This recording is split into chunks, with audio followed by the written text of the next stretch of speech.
चलिए आज एक कहानी सुनते हैं। नहीं, कोई फिल्मी कहानी नहीं, बल्कि एक ऐसी कहानी जो असल में हम में से किसी की भी हो सकती है। कभी आईने में खुद को देखकर ऐसा ख्याल आया है कि काश काश कुछ अलग होता।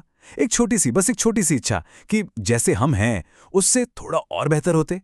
या फिर ऐसा हुआ है कि सोशल मीडिया स्क्रॉल करते करते किसी की चमचमाती जिंदगी देखी और अपनी जिंदगी थोड़ी फीकी लगने लगी।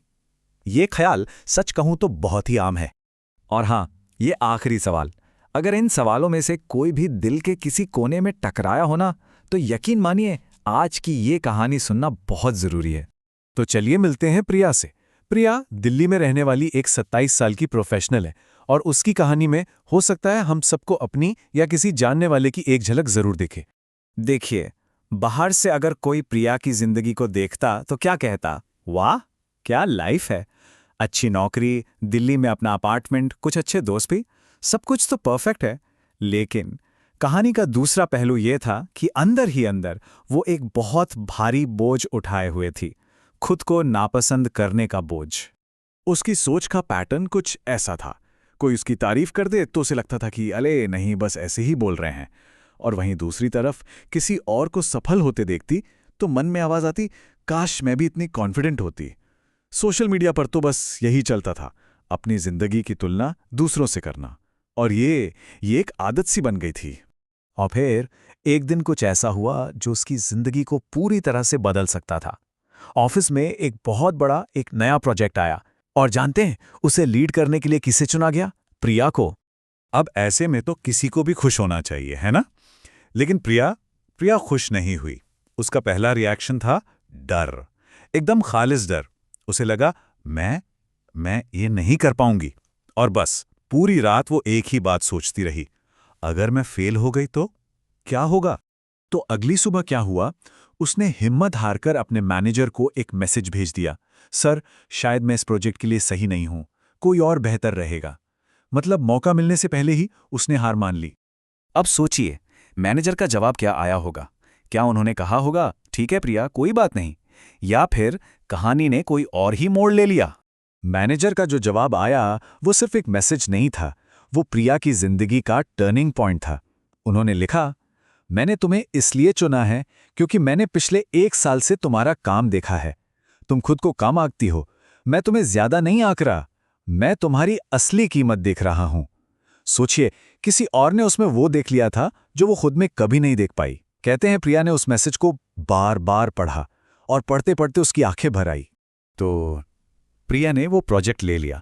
हाँ, रास्ता बिल्कुल भी आसान नहीं था, चैलेंजेस आए, गलतियां भी हुईं, लेकिन इस बार कुछ अलग था।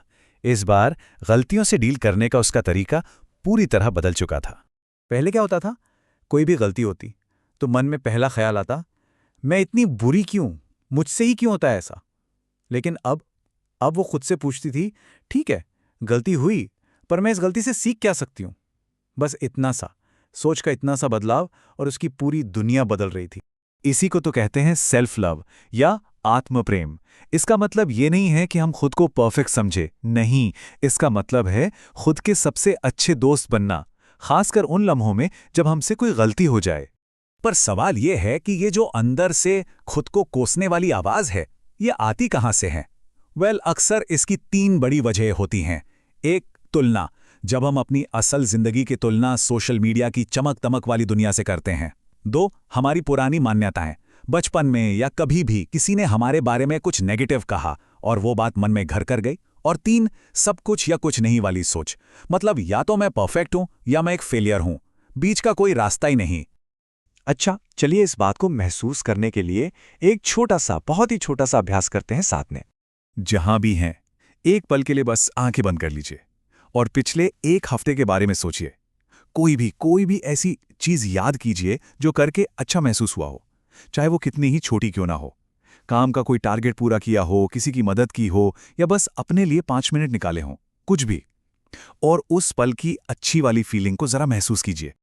अब उसी एहसास के साथ बस एक बात मन में कहनी है, मन ही मन कहिए, मैंने ये किया और ये अच्छा था, बस इतना ही।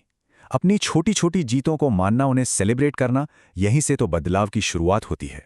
तो वापस प्रिया की कहानी पर आते हैं। उसके मैनेजर ने उसे कुछ ऐसा नहीं दिया जो उसके पास पहले से नहीं था। उन्होंने तो बस एक आईना दिखाया जिसमें प्रिया अपनी असली कीमत देख सकी। और यही वो सच है जो शायद हम सबको खुद को याद दिलाने की जरूरत है कि हम काबिल हैं। हमारी कहानी अभी खत्म नहीं हुई है और हम जैसे भी हैं बिल्कुल काफी हैं। तो आज की इस बातचीत को यहीं रोकते हैं, पर एक सवाल के साथ। आज खुद को कोसने की आदत को छोड़कर अपना दोस्त बनने की तरफ वो कौन सा एक छोटा सा कदम उठाया जा सकता है? सोचिएगा जरूर।